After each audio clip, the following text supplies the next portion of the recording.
음성을 내가 들으니 사랑하는 말일세.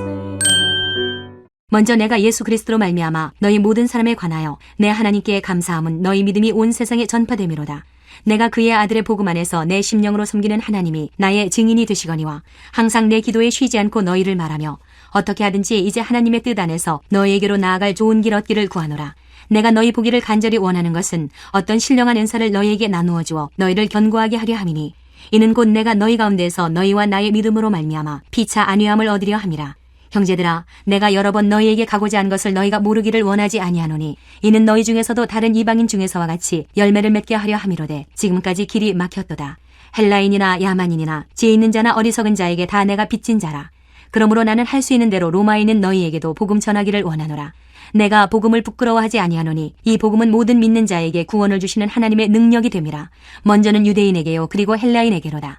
복음에는 하나님의 의가 나타나서 믿음으로 믿음에 이르게 하나니 기록된 바 오직 의인은 믿음으로 말미암아 살리라 함과 같으니라. 안녕하세요. 큐티 나누는 목사 안상렬입니다. 오늘도 주님의 은혜 안에서 좋은 날입니다. 오늘은 로마서 1장 8절에서 17절을 통해서 당당한 빚진 자라는 제목으로 은혜를 나누겠습니다. 사도바울 선생님은 자신이 개척하지도 한 번도 가보지도 못한 이 로마 교회를 위해서 항상 기도했었습니다. 뿐만 아니라 로마 교회에 방문하여 성도들과 직접 만나 교제하길 간절히 원하였습니다. 그 이유는 자신이 빚진 자였기 때문이었습니다. 14절과 15절에 헬라인이나 야만인이나 지혜 있는 자나 어리석은 자에게 다 내가 빚진 자라. 그러므로 나는 할 수 있는 대로 로마에 있는 너희에게도 복음 전하기를 원하노라. 사도바울 선생님은 항상 빚진 자로서 책임감을 가지고 살았습니다. 그가 가진 이 빚은 우리가 생각하는 일반적인 빚이 아니었습니다. 그것은 복음에 진 빚, 예수님의 은혜와 사랑에 진 빚입니다. 그는 복음의 빚진 자로서 두 가지를 명심하고 있었습니다. 첫째로 이 빚을 갚지 않으면 화를 당한다는 것입니다. 고린도전서 9장 16절에 내가 복음을 전할지라도 자랑할 것이 없으면 내가 부득불할 일이라. 만일 복음을 전하지 아니하면 내게 화가 있을 것이로다.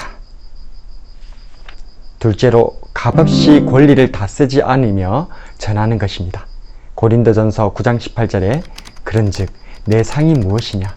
내가 복음을 전할 때에 값없이 전하고 복음으로 말미암아 내게 있는 권리를 다 쓰지 아니하는 이것이로다. 그래서 자신과는 언뜻 관계도 없어 보이는 이 로마 교회를 위해서도 이 복음의 빚진 자로서 간절히 복음으로 섬기려 하고 있는 것입니다. 그런데 일반적으로 빚진 자들은 의기소침하거나 비굴한 모습을 보일 수가 있습니다. 그러나 사도바울 선생님은 자신은 빚진 자이기는 하지만 매우 당당합니다. 16절에 내가 복음을 부끄러워하지 아니하노니 이 복음은 모든 믿는 자에게 구원을 주시는 하나님의 능력이 됨이라. 먼저는 유대인에게요 그리고 헬라인에게로다. 그는 왜 빚진 자이지만 당당할까요? 그것은 복음의 능력 때문입니다. 어떤 능력입니까? 누구든지 예수님을 그리스도로 믿기만 믿으면 구원을 주시는 능력입니다. 이 능력은 하나님의 능력으로서 유대인에게 뿐만 아니라 로마 사람인 헬라인에게도 동일하게 역사하는 능력입니다. 이처럼 모든 믿는 자에게 구원을 주시는 하나님의 능력인 복음은 예루살렘을 넘어 온 유대와 사마리아와 땅끝까지 사람을 살려냅니다. 과거 로마에 번져간 이 복음이 로마 교회를 세우고 로마 사람들을 살려내었듯이 여기 머나먼 한반도에 살고 있는 우리에게 심지어 2000여 년이나 세월이 흐른 지금에도 여전히 복음은 모든 믿는 자에게 구원을 주시는 하나님의 능력인 줄로 믿습니다. 제가 개인적으로 매우 존경하는 조던 피터슨 교수님이 지은 12가지 인생의 법칙이라는 책이 있습니다. 이 책의 제1법칙으로 어깨를 펴고 똑바로 서라에는 흥미롭게도 바닷가재 랍스터의 이야기가 나옵니다. 랍스터는 3억 5천만 년 동안 지구에서 살아왔습니다. 공룡이 6,500만 년, 인간은 겨우 30만 년밖에 되지 않습니다. 이렇게 오랫동안 생존해온 랍스터의 머릿속엔 사회적 지위와 계급에 대한 정보를 처리하는 신경화학이 굉장히 발달해 있었습니다. 다 똑같아 보이는 랍스터끼리도 서열 구조가 명확히 심어져 있다는 것이죠. 어떻게 랍스터는 누가 우두머리인지 누가 최하위급인지를 알아보는 것일까요? 그것은 자세였습니다. 만약 당신이 싸움에서 진 바닷가재처럼 축 늘어진 자세로 다니면 사람들은 당신을 지위가 낮은 사람이라 생각할 것이다. 인간과 각각류가 모두 가지고 있는 뇌 속 가장 깊숙한 곳의 서열 계산기도 당신의 서열 순위를 낮게 평가할 것이다. 그러면 뇌에서 나오는 세로토닌의 양이 줄어든다. 행복감이 떨어지고 불안감과 슬픔은 커진다. 우리는 빚진 자입니다. 그러나 어깨를 펴십시오. 우리가 진 빚은 복음의 빚이기에 이 복음의 빚은 우리로 낭만케 하는 것이 아니라 도리어 구원을 주시는 하나님의 능력이 되기에 당당한 빚진 자로 어깨를 펴고 인생의 승리자로 살아가는 저와 여러분이 되길 주님의 이름으로 축복합니다. 오늘의 묵상과 기도.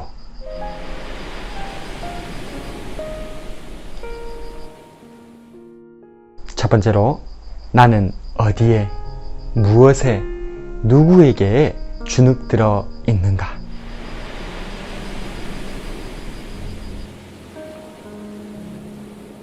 두 번째로 나는 복음의 능력을 믿는 당당한 빚진 자로 어깨를 펴고 있는가?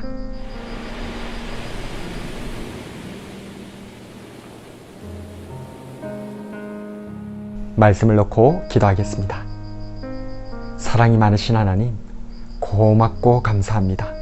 오늘은 복음의 빚진 자로 살아가는 사도 바울 선생님을 묵상해 보았습니다. 사도 바울 선생님은 로마 교회를 간절히 섬기고자 하였습니다. 그것은 그가 복음의 빚진 자, 우리 주님의 사랑과 은혜의 빚진 자로서 살았기 때문이었습니다. 그러나 그는 빚진 자이면서도 또한 당당한 사람이었습니다.